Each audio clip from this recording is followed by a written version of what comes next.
आइए जानते हैं फाइनेंशियल प्लानिंग में ये 7 नियम जिन्हें अगर आप अपना लिया तो अपना जिंदगी में क्या क्या बेनिफिट हो सकता है, या तो अपने जिंदगी में कभी भी पैसे को दिक्कत से जूझना नहीं पड़ेगा। यह 7 नियम को आप अच्छे से सुन लीजिएगा, ध्यान से देखिएगा। अपने पैसा को मैनेज करना, सही ढंग से करना जरूरी है, क्योंकि आपके बिना ये सोसाइटी डेवलप नहीं हो सकता, ये देश नहीं बढ़ सकता। आज हम जहाँ पे है वहाँ से देश को और आगे जाना है। आज इंडिया दुनिया की 5th कंट्री में आ गया है, इससे भी आगे जाना होगा। ये संभव तब होगा जब हम में से हर कोई फाइनेंशियली स्टेबल हो। चलिए देरी ना करके ये 7 नियमों को एक बार देख लेते हैं। आपका पहला नियम ये होना चाहिए कि जो आप कमाएंगे पहले उसमें से एक हिस्सा बचाएं और फिर जो पैसा बचेगी उससे अपने रोजमर्रा खर्चे पूरा करेंगे या रोज का खर्चे के लिए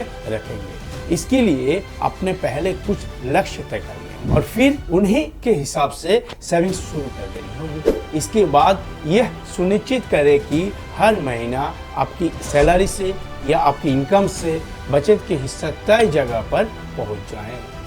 ध्यान रहे कि ये बचत की पैसे को सिर्फ जमा ना करें, बल्कि उसे अलग अलग लक्ष्यों के हिसाब से कहीं इन्वेस्ट करें। जैसे रिटायरमेंट के लिए पीपीएफ या एनपीएस में पैसा लगाए, बेटी की भविष्य के लिए सुकन्या समृद्धि में योजना में पैसा डालें, और भी एसेट क्लास है वहाँ पे रहे। ध्यान रहे ये सब आप भविष्य के लिए प्लान कर रहे हैं तो ये जरूर कैलकुलेट करें कि आपके निवेश के वैल्यू भविष्य में कितने रहेंगे, आपकी जरूरत तो पूरा होगी या नहीं, उसी हिसाब से निवेश करें। इसके लिए अगर आपको भविष्य के वैल्यू के लिए अगर जानना है तो आई बटन में जो वीडियो है उसको एक बार देख लीजिएगा, या तो इस वीडियो के बाद जो वीडियो आपको आएगा उस वीडियो को आप एक बार देख लीजिए। दूसरा नियम क्या है? 50-30-20 यानी 50-30-20। यह नियम ये सिखाता है कि आपको अपनी सैलरी का या इनकम का कितना हिस्सा खर्च करना चाहिए और कितना हिस्सा बचाना चाहिए। आपकी सैलरी के या इनकम की 50% हिस्सा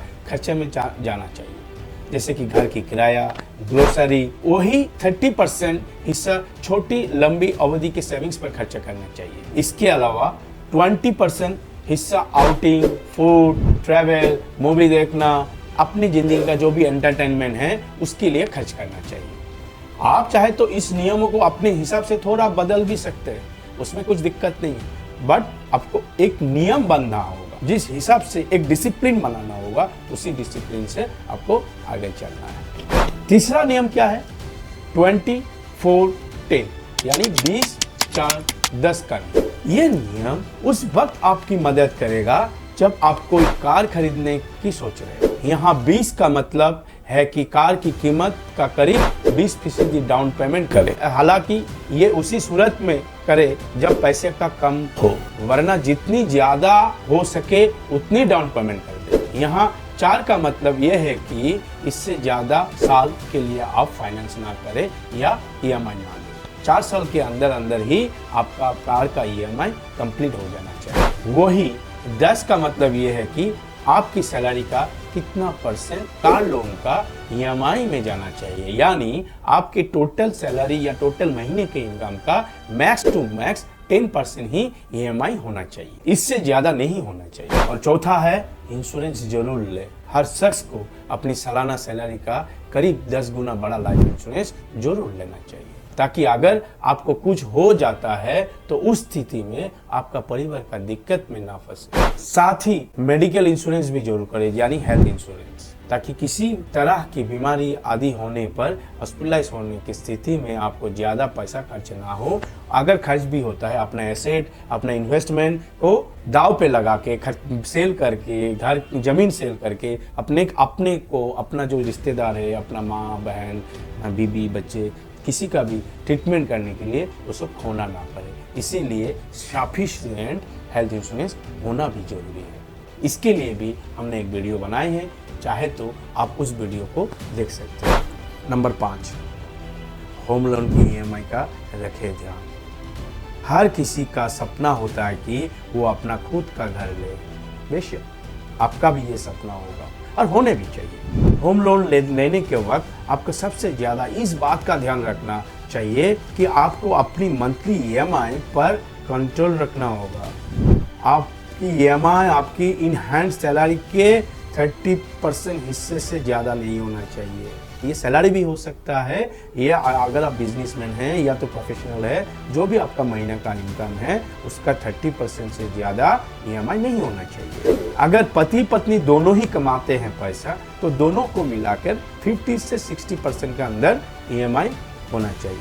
होम लोन की अवधि जितनी कम रहेगी आपकी ब्याज ही उतना कम चुकाना होगा, लेकिन इससे ईएमआई का बोझ बढ़ता है। जितना कम टेन्योर होगा आपका ईएमआई की बोझ भी उतना होगा। तो लोन लेने वक्त ब्याज कम चुकाने जरूर सोचें। सबसे इम्पोर्टेंट बात है, लोन लेने के वक्त ही आपको ये कैलकुलेशन करना होगा अगर आपका ब्याज चुकाना कम पड़े। संग संग ये भी आपका ध्यान रखना होगा कि अतिरिक्त बोझ भी ना लेना पड़े। हम हर कोई जो प्रोफेशनल फाइनेंशियल प्लानर है, एडवाइजर है, हर कोई ये होम लोन लेने के लिए हम साथ देते हैं। होम लोन लेना भी चाहिए क्योंकि इसका ब्याज दर बहुत ही कम होता है। इसमें आपको टैक्स बेनिफिट भी मिलता है। तो हर चीज़ कितना टैक्स बेनिफिट, इंटरेस्ट में कितना मिल रहा है, ईएमआई में कितना इंटरेस्ट टैक्स बेनिफिट मिल रहा है, हर चीज़ आपको कैलकुलेशन करना जरूरी है। नंबर 6 पॉइंट, रिस्की इन्वेस्टमेंट को आप डाइवर्सिफाइड करें। अगर आप पैसा को सेविंग्स कर रहे हैं तो अलग बात है। अगर आपको सही ढंग से इन्वेस्टमेंट करना है, कम से कम 10 से 12-15% के अंदर आपको अगर रिटर्न लाना है तो आपको इन्वेस्टमेंट करना सही इक्विटी में या रिस्की प्रोडक्ट में इन्वेस्टमेंट करना ही होगा। इस इन्वेस्टमेंट को रिस्क से बचाना है तो आपको डाइवर्सिफाई करना होगा। अगर आप इक्विटी यानी शेयर मार्केट में या म्यूचुअल फंड में आदि में निवेश कर रहे हैं तो आपका थोड़ी सी और कैलकुलेशन करनी है। अपने कुल बचत का इक्विटी या म्यूचुअल फंड का सिर्फ 20-30% निवेश करें। अगर आप कंजर्वेटिव इन्वेस्टर है, आपको उतार चढ़ाव से डर लगता है तो 20 से 30% का अंदर आपको इक्विटी पर्सन होना ही चाहिए। उसमें भी ये ध्यान रखें कि सारे पैसा एक जगह ना लगाकर अलग अलग कंपनियों में थोड़ा ही इन्वेस्ट करें और अलग अलग स्कीम की तरह इन्वेस्टमेंट करें ताकि नुकसान की चांस कम से कम हो सके। तो इसको हम कहते हैं डाइवर्सिफाई। सबसे आखिरी पॉइंट, और मैक्सिमम हम लोग इंडियन लोग इस चीज़ को हम लोग मिस कर जाते हैं। इसका उदाहरण कोरोना के टाइम पे हम सबको देखने को मिला। इसको कहते हैं इमरजेंसी फंड जरूर बनाए रखें। इमरजेंसी फंड रखना जरूरी है। किसी भी जिंदगी में कभी भी इमरजेंसी आ सकती है। ऐसे एक इमरजेंसी फंड जरूर बनाएं और इससे भी अपने बचत की लक्ष्यों में से एक रखें।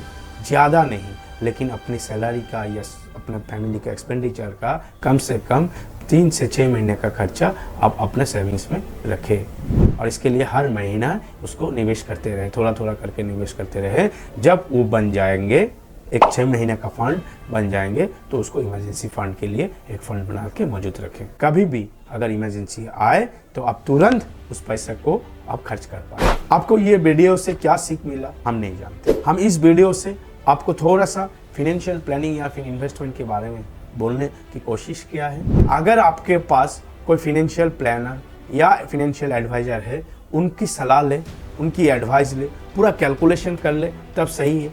अगर आपको ये भी नहीं आता है, आपके पास कोई नहीं है, आपका तो आमने सामने और किसी को साथ कांटेक्ट नहीं कर पाते हैं, तब आप ये 7 नियमों का खुद पालन करें, खुद से आप अपने पैसा को मैनेज करें।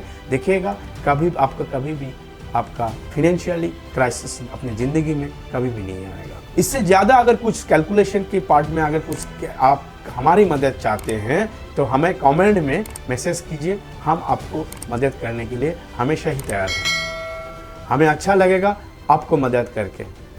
चलिए मिलते हैं अगले वीडियो में।